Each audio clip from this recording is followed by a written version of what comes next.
Hello, hello, hello. It's coffee time. And we're back on the Daily Mail website doing the news. Why not? Make you say it for the missus to watch while she's eating a sandwich. Isn't it just?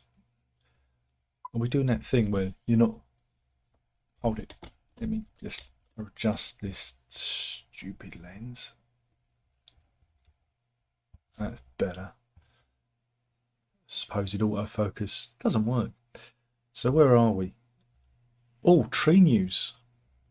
Yeah, tree news is the top story on the Daily Mail website today. This is the famous Sycamore Gap, which is located in Northumberland, alongside Adrian's Wall. And it's quite a famous tree.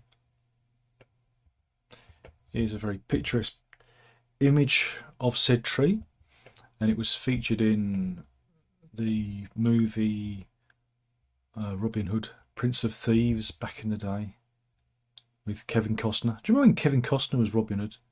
Do you remember? See, it was featured there. Kevin Costner and Morgan Freeman leading a band of merry men through medieval England. It all made sense. It's not a bad film, actually. I quite enjoy it if you detach that part of your brain. But anyway, it's not good for the Sycamore Gap because someone last night came along and chopped it down. Yeah, I reckon it's over 300-year-old tree, and well, it's a clean cut. And the Northumberland National Park Authority believe the tree was deliberately felled, and they describe it as a malicious act of vandalism. And again, locals are devastated, and again, anyone who's seen it, it's been featured in the movies and featured in many pictures, are deeply upset by it. I mean, why would you do this? Why would you do it? Matt Brown of the Twice Brewed Brew Company was one of the first at the scene. He said I was brewing, because he works for the Twice Brewed Brew Company, obviously, when I heard a rumour that the tree at the Sycamore Gap had been cut down. So I ran over to see what happened, and I was quite shocked to see it lying there. The tree is a real icon, and to those who were born in this area, and it really means something. And it was certainly cut down with a chainsaw, and a big one. It looks like it was cut through one stroke, which means the blade must have been at least 2 metres long. It was done overnight and seems to be a thought out and planned act, but why would anyone choose to do such a thing is beyond me. Again, it's a mystery. It's a mystery. But yeah, Northumberland Police, I say, we've launched a full investigation into the following damage of the Sycamore Gap tree. Our officers are carrying out a range of inquiries to establish whether or not criminal offences have been committed. Of course, if they want to solve this crime, they need to call Special Branch in. I only do the jokes. Oh, wait a minute. Breaking news. Breaking news. Michael Gambon has passed. Again, people are going to go on about Harry Potter, but for me, Gambon is, legendary in The Singing Detective, one of the most amazing pieces of TV ever committed. Written by Dennis Potter, starring Gambon. It was a formative piece of work.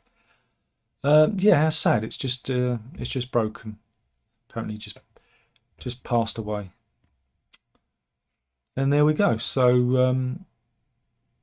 and again, a great interviewee. If you ever see him interviewed by anyone, he used to make things up.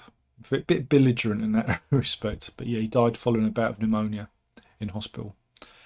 And he had his wife Anne and son Fergus at his bedside. So there you go. Well, thank you for the entertainment, and do go and check out The Singing Detective. An amazing piece of television. Well, they wouldn't make it today. It's just too mind blowing. It's a very good piece of TV. That's kind of upset me now.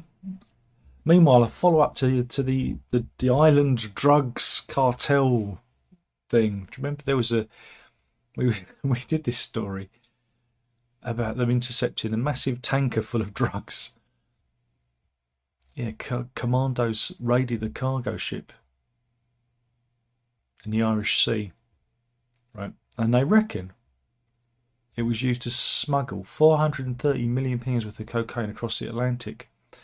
And it's run by the murderous Colombian Gulf clan, an Albanian-led consortium, and the Irish Kinahan cartel.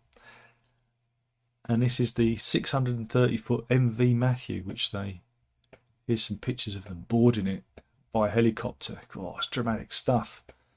But they reckon that now, because of this, the island is bracing itself for a cartel bloodbath.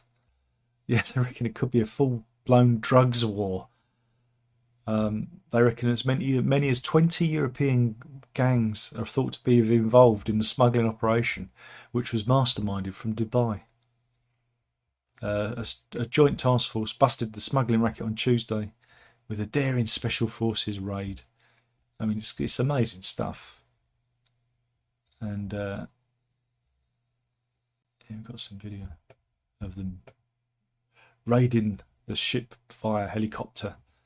So now, yeah, the upshot of this is it could be a massive drugs war in Ireland. Okay, I'm sure it'll be okay. What else have we got? A private investigator reveals the top signs that your partner is cheating on you. Okay, this should be good.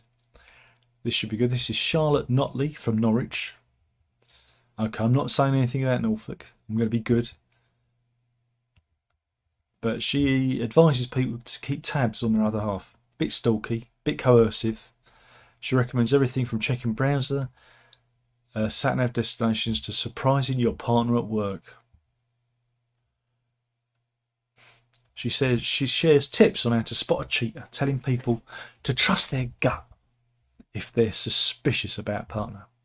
She says distance will be the first indicator, warning people to be concerned if the partner starts to withdraw emotionally. Issues on Radio Norfolk. Not Norfolk Digital, Radio Norfolk. There you go. What else is hiding their phones away, apparently, is another sign. Unexplained time away from home. Any form of secretive behaviour. A gut feeling that something's not right. Becoming emotionally distant. And then she says you need to confirm your suspicions. Check in for changes in social media habits like new followers or friends. What if you're trying to become an influencer? Check previous destinations on the sat-nav. Make surprise visits to their workplace. Bit creepy. Ask your partner for a reassurance and trust if your gut doesn't feel right. It could be something you've eaten, couldn't it? It could be something you've eaten. So there you go.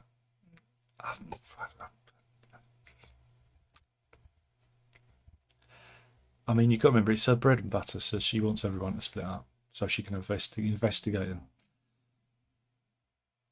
Meanwhile, Bennu is the asteroid that we took samples from. Here is a time lapse of them taking samples from Bennu. It looks very dramatic. Well, the capsule returned to Earth with the samples on board. Right? And it's very exciting. And these samples are going to be distributed around the world to agencies so they can all investigate. Yeah, this the Bennu asteroid was 200 million miles away. So anyway, they got the capsule back, and they've opened it up. And when they opened it up, they noticed that the inside of the lid was caked in black dust, in black material. That was at NASA's Johnson Space Center in Houston. Houston, we have a problem. And so, yeah, they saw the black dust and everyone freaked out and went, I'm out of here. I've seen this movie. I've seen this. Here's a picture of Bennu. Yeah. Can't hold a party there because it lacks any kind of atmosphere. Anyway, so yeah, speaking to the Mail Online, Dr. Brad Tucker, an astrophysicist at the Australian National University of Canberra, said the fine dust is likely to be material from the asteroid. Yeah, it's probably asteroid dust, so I'm not sure why they freaked out. But yeah, they're waiting for the dust to be formally identified before they continue with their work, just in case it's something that it's not good for them. But like I said, we've seen that movie, we've seen those horror films when they get the probe back and someone cops a dose of something.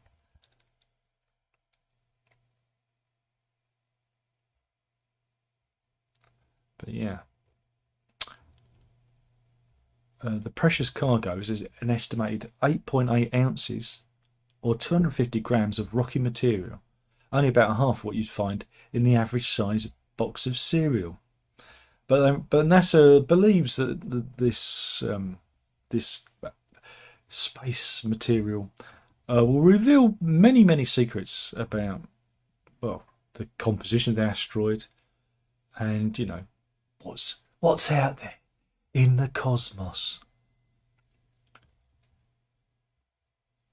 But yeah, it represents some of the biggest hauls of cosmic material ever been brought to Earth. And here they are. But they've got their masks on and everything. They've already got COVID.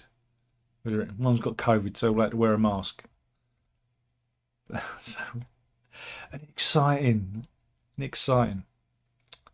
But they reckon Bennu is high in carbon, and they describe it as a C-type or a carbonaceous chondrite type asteroid.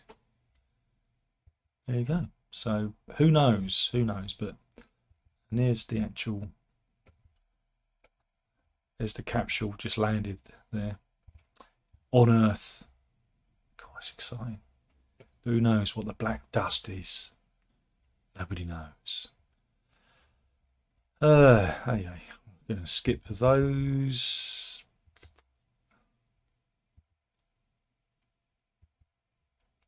Got some cult news. This is the story of David Goffart. Here he is. He's from Pontypridd, and he's been fighting for 5 years to overturn a parking fine.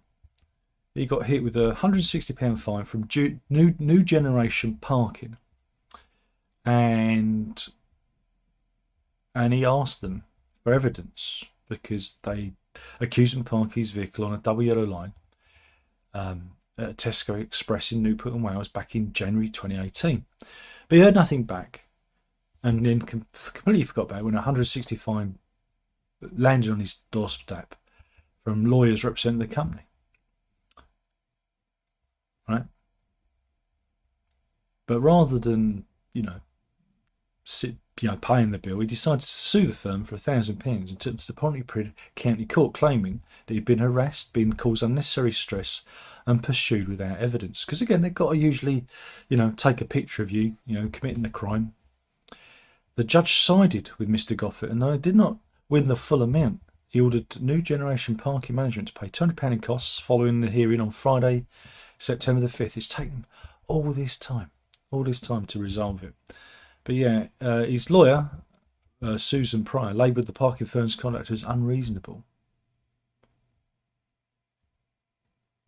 So here you go. But a win for the little man. So there you go. He said, I'm grateful for the £200 and for the costs at the time I had to spend on the case. Overall, I'm happy. And even though I didn't win what I'd asked for, the judge awarded me £200, indicating that the case was valid for compensation. The judge felt there was a discrepancy not only with their evidence, but also due process. He also added that he wanted to share the story to help others. His son told many of these cases also include a lack of evidence and a lack of due process. And my lawyer has been able to overturn 90% of those cases. Too many people just accept the fines. At the end of the day, it was a bogus parking fine that wouldn't stand up in court. New generation park management haven't commented. No, they're having a whip round, pay the fine. That's why. Meanwhile, Sir Ian McKellen has come out. No, not again. We know he's like that, but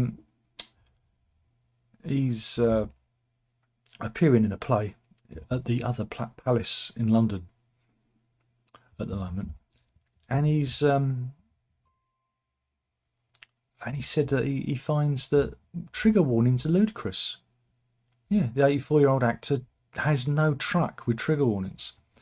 The latest play follows a relationship of two retired men who meet on Hampstead Heath. Oh yeah. And a warning's been placed on the theatre website saying the show contains strong language, sexual references, and discussions of bereavement and cancer. And Sir Ian said, he said outside theatres and in lobbies, including this one, the audience is warned there are loud noise at one point and there are flashing lights. There is a reference to smoking. There is a reference to bereavement.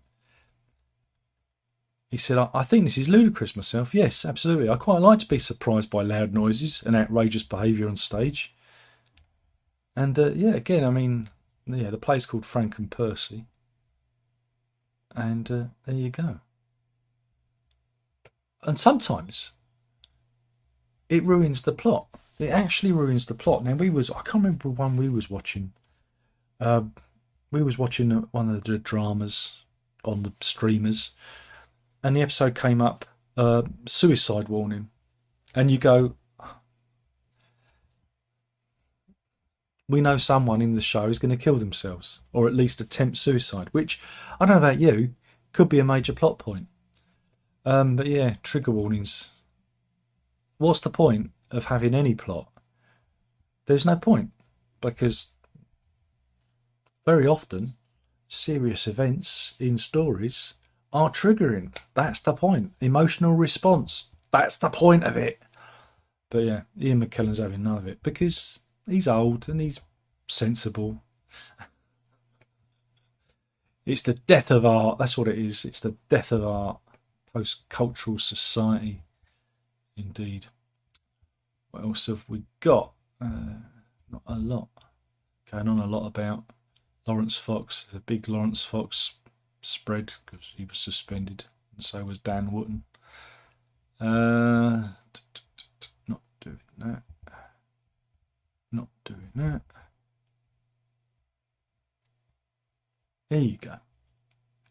Did you know? Right, you could sail from India to America in a completely straight line. Yeah. This is Epic Maps on Twitter. They plotted this rather interesting plot course from India to Alaska. And if you follow this, you're actually moving in a straight line because it takes into account like the curvature of the Earth and everything. And yeah, and because you see, well, the Earth is actually an oblique spheroid. It's not quite round. It's pinched at the top. It's a bit like a satsuma. Not quite. No, it's not like a satsuma, but it's a little bit pinched at the top, so it bulges. But when you lay it out flat, a straight line would look a bit curvy, But yeah. So yeah, I don't know if any of you have got a boat and you fancy sailing from India to Alaska in a straight line. Maybe you could, try it out for us and leave a comment in the comment box below. You won't. You never do. You never do. But it impressed our Lord and Saviour Elon Musk, who replied saying, "Whoa," because he thinks he's in Bill and Ted or in Wayne's World. He's like, So yeah, there you go. It's a 8,000-mile journey. It's pretty clever, that. But yeah, it's all to do with the differential geometry and the curve of the Earth.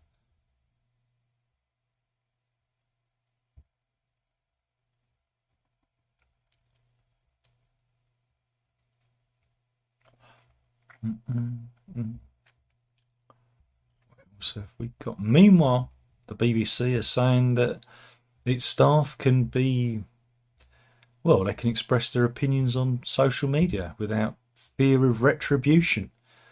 Again, the BBC, for those of you who don't know, is a public service broadcaster paid for by public money. We are taxed for it. It is illegal to have a television in the UK without paying your BBC tax. Can you believe it? That's the world we live in. There is no choice. But yeah, the BBC has backed, well, Gary Lineker, amongst others, to continue to give his views on Twitter, Instagram. So yeah, they've published specific guidance, excuse me, as part of its social media review. Now, they have to adhere to this guidance whilst the programme is on air and for a 2-week window before and after the series. Right? In a section named Flagship Programme Presenters, a reference to Lineker and others, it says you're free to express opinions about issues that matter to you. This includes issues that may be the subject of public and political debate.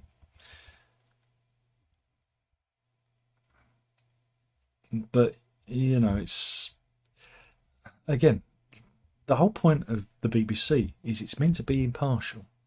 And this is where it gets a bit blurred with the whole, with social media, because when the BBC was set up many, many years ago, no social media.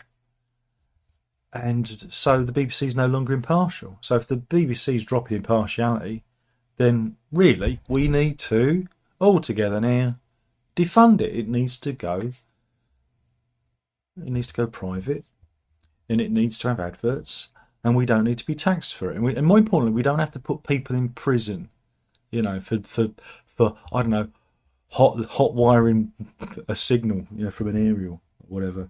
The BBC is well, it's dead, isn't it? Because once this generation, once I'm dead, the kids ain't going to pay for it because they're watching other things. They had, was it the return of Mrs. Brown's Boys? I never watched it, but they triumphant return was, it's people like, was it 1.45 million views on the night? That's appalling. That is appallingly low. For a prime time Friday night comedy show.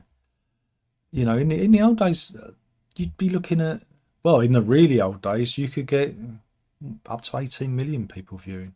Again, the soap operas used to pull in consistently high viewing figures. But now, TV has shown, even with time shifting, that younger generation just aren't interested. And this is probably going to cause more problems for them than they realise. But, Lineker likes it. He says it's all very sensible, but then he's paid so much money. They could literally get a monkey in a suit to do what he does. They don't even need a presenter for Match of the Day. Just show the football like they used to in the old days. They'd show the football and then it'd end. That's the good old days. But they like spending our money. Gary Lineker. Oh, it's refreshed the page. Oh dear. The Michael Gambon story is now top of the page. Thank you. What else have we got? Now it's refreshed everything.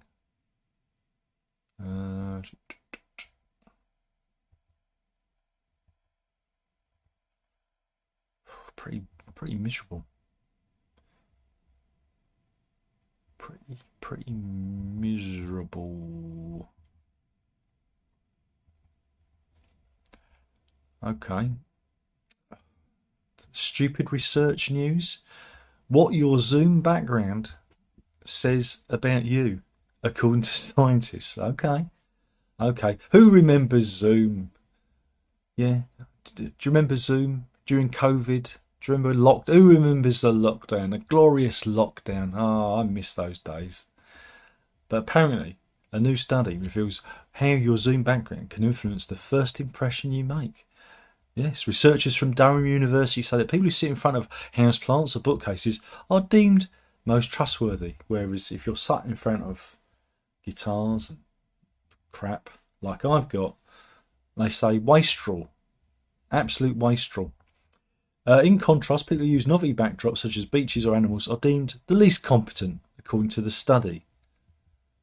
Previous study has shown the importance of first impressions, whether it's in a criminal sentencing or on a first date. But until now, there's been little research into our first impressions on video calls.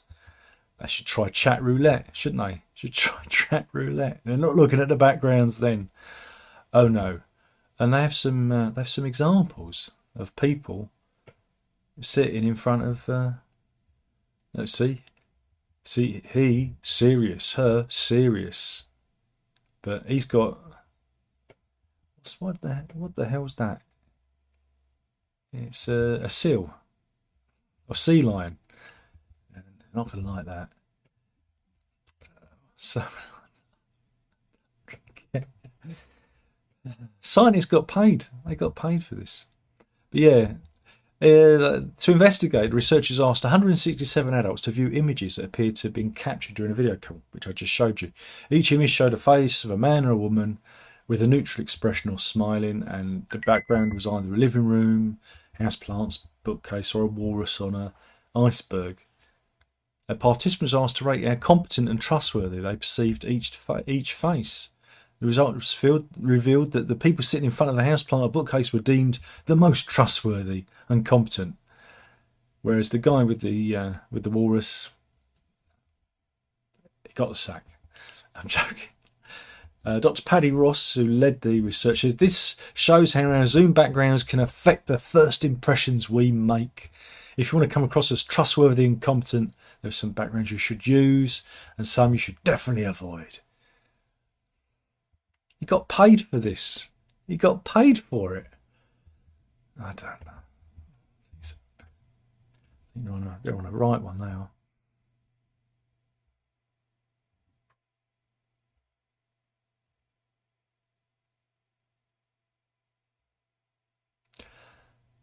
Oh dear. So this is police news. This is Northumbria Police Sergeant Wayne Wright. Right, and in the past he was commended. He was commended for his service, but he won a bravery award. Yeah, back in 2007 for trying to save a 13-year-old boy. But at a 3-day disciplinary hearing at the Old Magistrates Court in Houghton Police Station in Houghton-le-Spring, Sunderland, he was sacked for gross misconduct, right? He became obsessed, right, with a female colleague's bottom.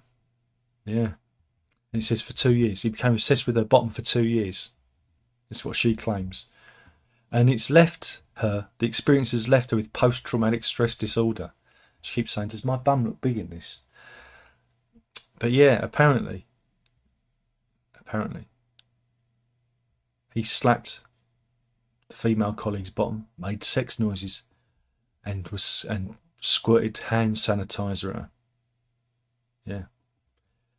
The PC, known only as PCA, told the panel he liked my trousers tight, and would wolf whistle at her. Yeah. And he'd do this in the parade room of the station in front of others.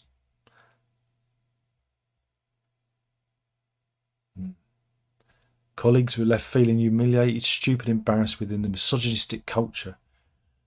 When they broke out into fits of laughter after Sergeant Wright shouted, "She's now a size 12." Right? The female officers felt so self-conscious she asked for larger size trousers, which he had to authorise. And in around November or December 2020, when strict coronavirus rules were in place, Sergeant Wright was accused of squirting hand sanitizer at her to simulate a sex act, whilst making loud sexual noises. He claimed the hand sanitizer incident didn't happen and denies breaching police standards, but a panel ruled his behaviour was unprofessional and sexist. But there you go. And now he's out. The head of the Force's Professional Standards Department said, sadly, from time to time, behavioural conduct of our members and our own organisation falls below the standard we and the public expect. The overwhelming majority of officers, staff and volunteers come to work each and every day to make a positive difference to people's lives. Yeah. And this guy, he got a gong for trying to rescue a 13-year-old from the sea in 0 temperatures back in 2007. There you go. And this is the police station where it happened. Naughty copper. Naughty copper. There you go. Right, what else have we got?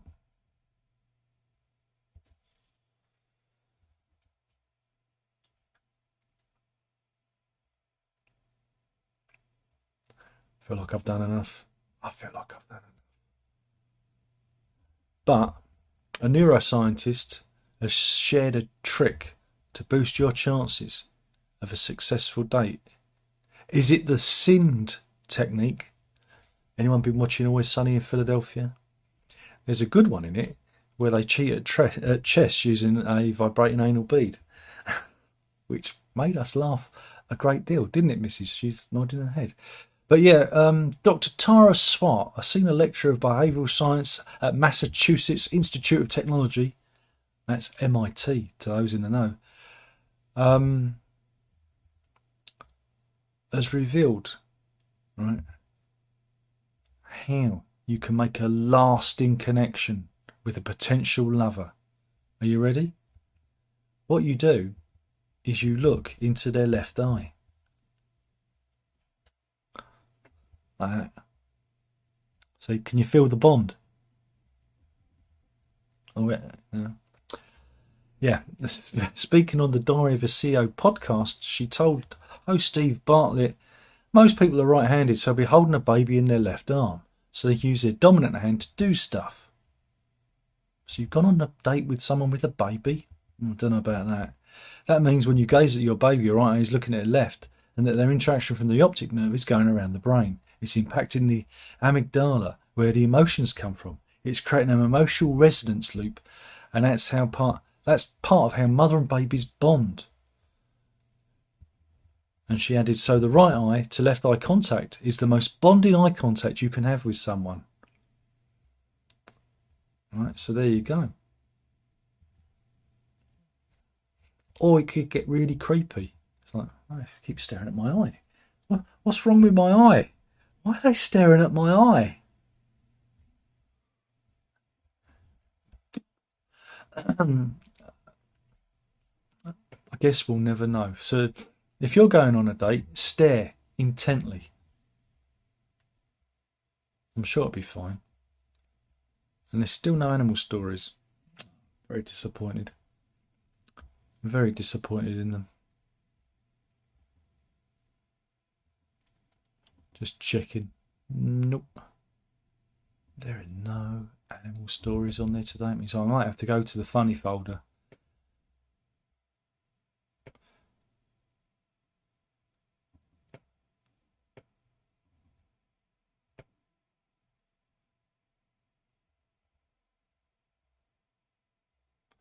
Right, we're going to Bath, right?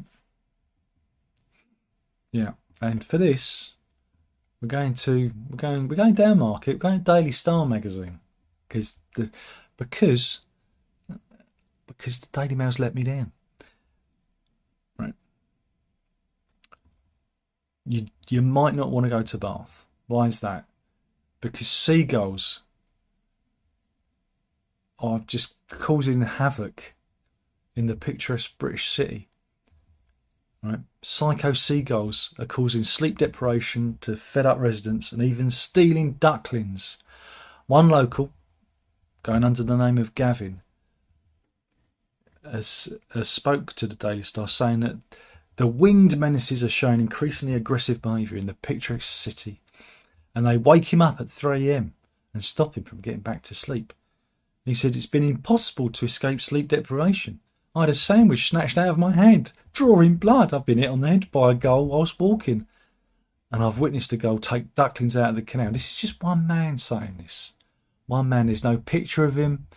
He's a mysterious He's just a mysterious guy called Gavin. The city suffers particularly badly from the feathered thugs, as its old Georgian buildings provide perfect places for the birds to nest. But they reckon the new Riverside housing development is also being targeted by the birds. But Gavin, who moved to Riverside, this new development last year, said he was forced to seek refuge from family and friends for the sake of his health. I think they're making this up. He said, "My health and well-being have suffered from a lack of sleep, anxiety, and being unable to concentrate with the windows open, even in the stifling heat of summer." And the birds and nests are protected under the Wildlife and Countryside Act in 1981. Gavin, who preferred not to give his surname, I know what it is. It's Gavin, made-up name. It is double-barrelled. Made-up name. It's double-barrel name, that is. Because I imagine he's pretty well off. To live in Bath on a new development, Gavin, made-up name. He comes from money. He's not real. Right? It's called on Bath and North East Somerset councillors to ask Natural England to tackle the gulls. And there is actually a fantastic stock image of a very proud looking gull from Getty Images. Look at that. And that's it. That was just terrible. I don't think Gavin's real. I think the intern got to write that one. So anyway, let's see if there's anybody in. 8 people in. Oh, not very good. Mark says, your thoughts on Roger Waters doing Dark Side Tour, Redux, Roger living on a Floyd name? I don't care. And Dave wants to know, have you listened to Roger Waters' version of Breathe yet? Yeah, I have. You don't need another Roger Waters video. Oh, yes you do. You should watch The Dark Side of Roger Waters. Yeah. Go and watch that.